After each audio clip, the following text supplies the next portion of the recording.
Last month, Alfa Romeo announced an unchanged driver lineup for the 2024 F1 season, remaining with Valtteri Bottas and Zhou Guanyu. Now, whilst it is a safe lineup, it's a bit average, so I don't understand why Sauber didn't look to their driver academy with Theo Pourchaire. Pourchaire is a 20-year-old French driver currently driving for ART in Formula 2, where he is actually leading the championship at the moment ahead of Vesti. But before we talk about this season, I want to go back and look at some of his racing history, starting off in 2020 in his first and only Formula 3 season.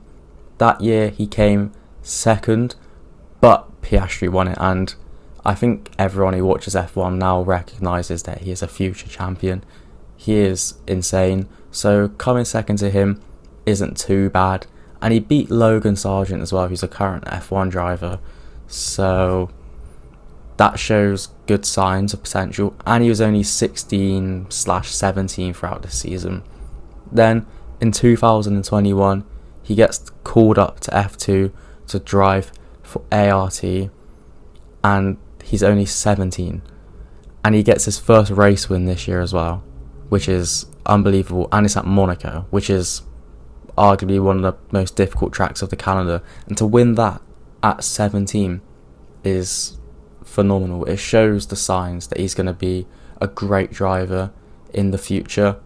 And he got another win that season as well, the sprint in Monza, which again at 17, getting 2 race wins, even if one's a sprint win, is good. He finished the season 5th, but it was behind Piastri and Zhou, who are both in F1, and then Ticktum, you can forget about him, and Schwartzman, who was highly rated, did pretty well in F2 as well. So coming 5th at that age in F2 to those drivers really isn't that bad, but it was the second season where he finally had the chance to prove himself with experience in F2. Now, while his second season started off well with the win in the Bahrain feature race, things slowly went off from there, with poor luck and Drugovich being incredible throughout. Although he won a few races and had some decent results, he came second in the end, which isn't bad, but it was kind of expected that he would win the championship in his second season. So going into the third season, there was a bit more people thinking, could he do it this year? And well, yes, I'll ruin it now. He has done well.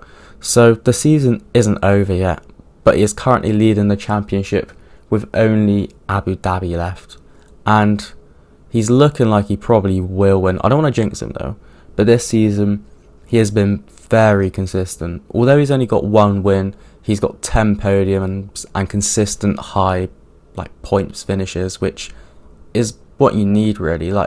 As long as you get the points, that's what matters at the end of the day. And the fact he is a proven race winner as well really helps his case on why he should have been promoted.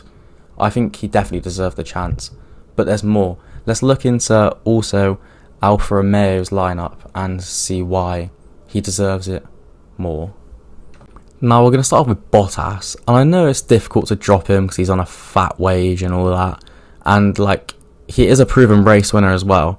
However, this season, and you can say the same for both the drivers to be fair, this season they have been very underwhelming. I know coming after the Qatar Grand Prix where they did quite well, it's worse to say it, but they haven't been great. I think their driver lineup's been one of the worst, if not the worst. It's really not been a great season for Alfa Romeo, and I get that the car's bad, but I don't think the drivers are helping much. Now maybe Pourchaire wouldn't change that, right? Maybe he'd come in and be worse. But at the same time, he's younger than both of them. He's from the driver academy, which will then help promote more people to go to their driver academy. So if they see there's chances in F1, then they'd want to go there rather than, say, McLaren driver academy, where it's going to be very difficult to break into the team now. So they've got that for them if they had to promote him. And I imagine his wages would be less as well because he's a rookie. If anything, I'd have Pourchaire alongside Bottas to tap into more of that potential, because whilst Zhao Guanyu, he's a decent driver. His first season at Alfa Romeo, I think he broke expectations, because he was good and like competing with Bottas in most races, and he was initially, I think, meant to be a stopgap for Pourchaire, but did really well and kept his seat, which is fair enough. But this year, him and Bottas were very underwhelming. There's a few races left, admittedly, but they've not looked great, I don't think, apart from the odd result. Very underwhelming, and I think they should have promoted Pourchaire. I think he could have been a young driver who could have learnt from Bottas, and there's just more potential to build into there. If you also compare Pourchaire and Zhao's times in F2, Pourchaire's is better. Like, obviously the grids are going to be different for different seasons, like it's going to be a stronger grid or a weaker grid, but Pourchaire is looking like he's going to win this season, and he came second last season, which is decent. There are still drivers on the grid like Lawson last year who people are calling for an F1 drive now, and he deserves it as well. So I think Pourchaire's results in F2 are far better, and he's younger, so I don't see why they didn't call him up. It doesn't really make sense to me why they wouldn't call him up, because I just think the talent that Pourchaire has shown has been like great, and there's lots of potential. There's obviously the odd mistake there, I'm not going to deny that, like Saudi Arabia this year. I don't know what he was thinking there when he took out Behrman. That was terrible, but he's got pace, and that's proven.